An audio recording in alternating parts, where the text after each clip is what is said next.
Karena nggak mungkin dikabul, ya sudah pesimis saja. Padahal di titik itu Allah sedang membuka. Temukan kata itu, temukan hubungan itu, minta itu tanpa sekat. Maka seketika malaikat turun menyampaikan, doamu dijawab.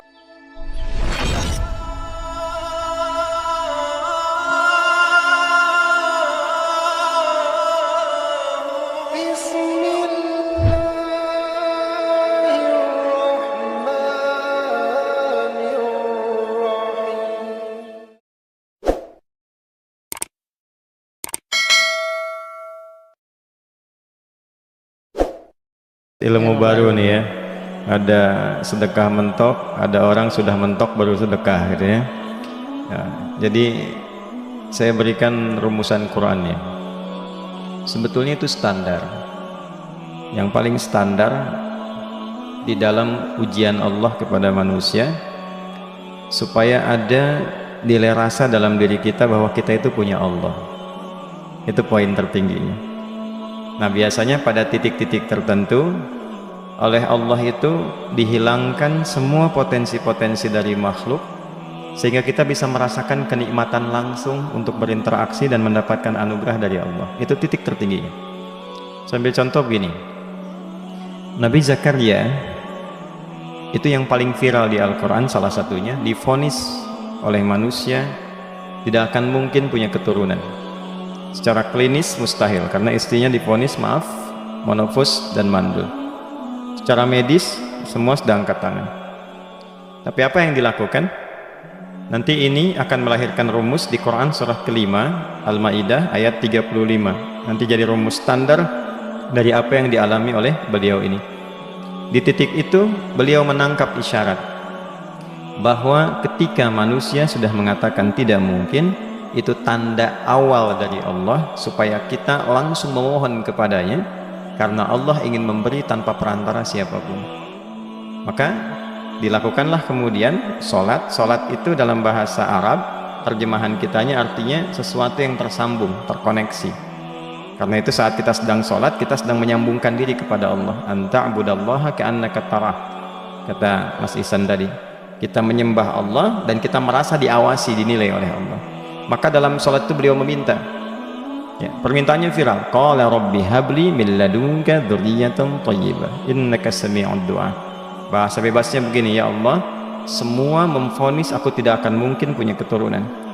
Sekarang aku memohon kepadamu saja yang tidak punya batas dalam pemberian.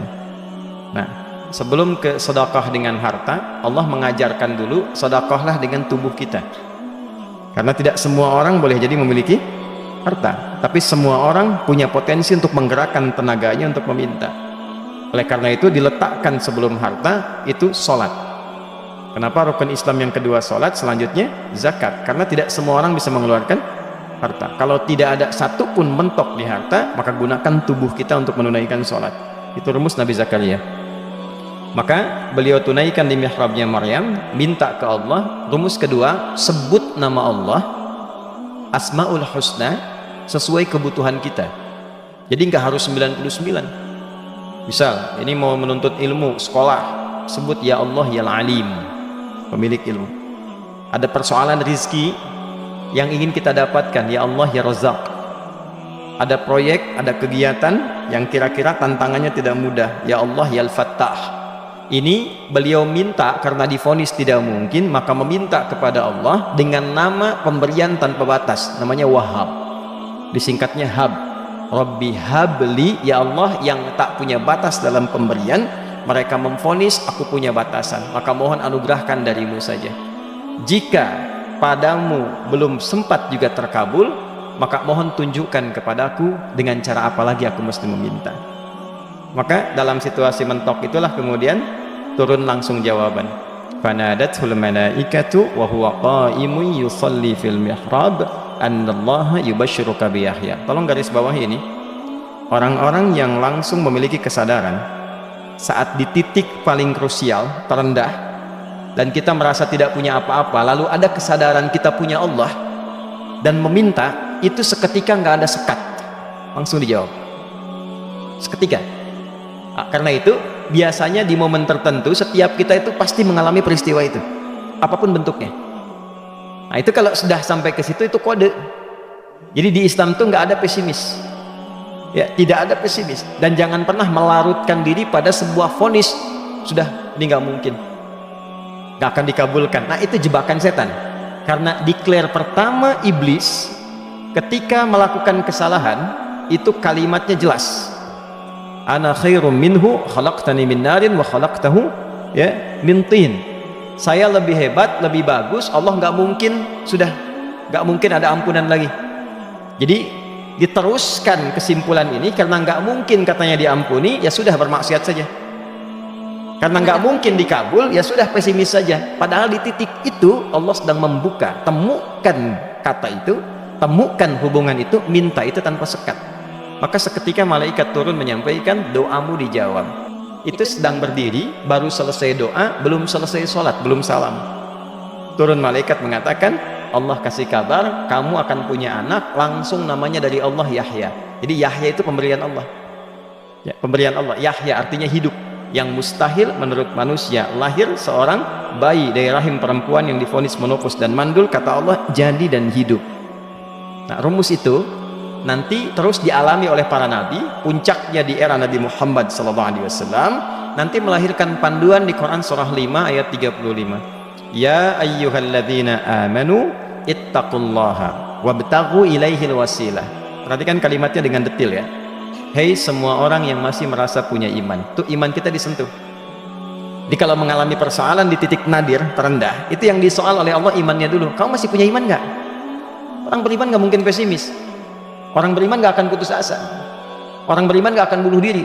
Imannya ditanya dulu. Katanya kamu beriman, iman kamu di mana? Kalau masih punya iman, kata Allah, ini ujian dari saya supaya kamu nyebut saya. Kata ingin mendekat, kata Allah kan. Ittaqullah. Nah ini rumusnya. Wabtaghu ilaihil wasilah. Kalau engkau pengen cepat dapat solusi, maka aku berikan perangkat untuk cepat mengabulkan doamu itu. Perangkat itulah disebut dengan takwa. Nah, takwa itu ada urutan 240 kali disebutkan dalam Al-Quran, dibagi pada 3 segmen. Segmen ibadah ritual, segmen ibadah sosial, satu lagi segmen rumah tangga. Ya, karena itu tinggal cari aja di ibadah ritual, misalnya sholat, bangun tahajud malam, minta sama Allah, dekatkan diri kita. Salah satu kasusnya Nabi Zakaria.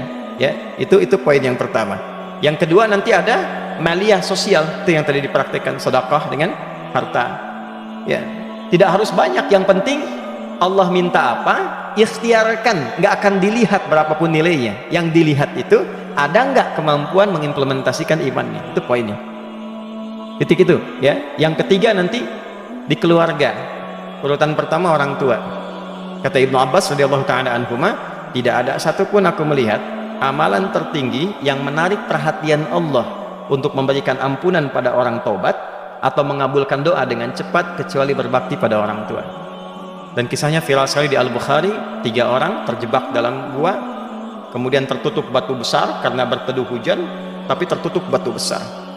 Lalu ketiganya mendorong, tidak pernah bisa mengeluarkan tenaga yang mampu mengeluarkan mereka dari batu itu, gak bisa gerak.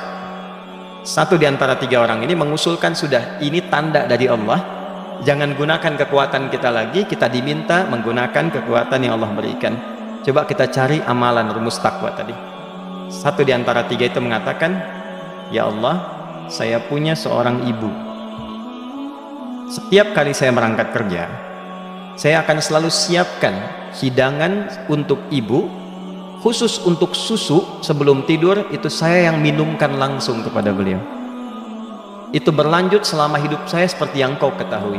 Satu kali saya pulang dari kantor, dari pekerjaan, ibu saya sudah tertidur, sementara susu belum diminum, dan kami putuskan tidak ada yang berani menyentuh susu dan minuman makanan kecuali ibu terlebih dahulu.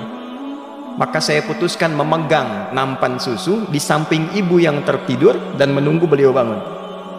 Tiba beliau bangun tengah malam, saya berikan susunya tanpa saya katakan saya telah menunggu cukup lama untuk memberikan susu itu. Ibunya nggak dibangunkan, dibiarkan istirahat dengan nyaman. Begitu bangun diberikan susu tanpa komen sedikit pun, nggak bilang, mas betulnya udah lama tadi nungguin deh, langsung diberikan. Seketika ibu senang istirahat dan lalu mengatakan pria ini, ya Allah, jika engkau ridha dengan amalku ini, maka mohon bebaskan kami dari kungkungan batu ini. Lalu ketiganya berikhtiar mendorong, yang tadinya tidak punya kekuatan, seketika batu itu menggelinding dan membebaskan 3 orang itu. Nah itu persegi dalil yang sebetulnya jadi pedoman hidup. Dalil itu kan pedoman bahasa Arabnya, pedoman berkehidupan. Kita di Islam itu lengkap. Jadi kalau kita mengalami kasus itu dimanapun, ya, baik di kedudukan, di usaha, di pengetahuan, sudah mau ngapalin mentok, gitu ya, itu ujian.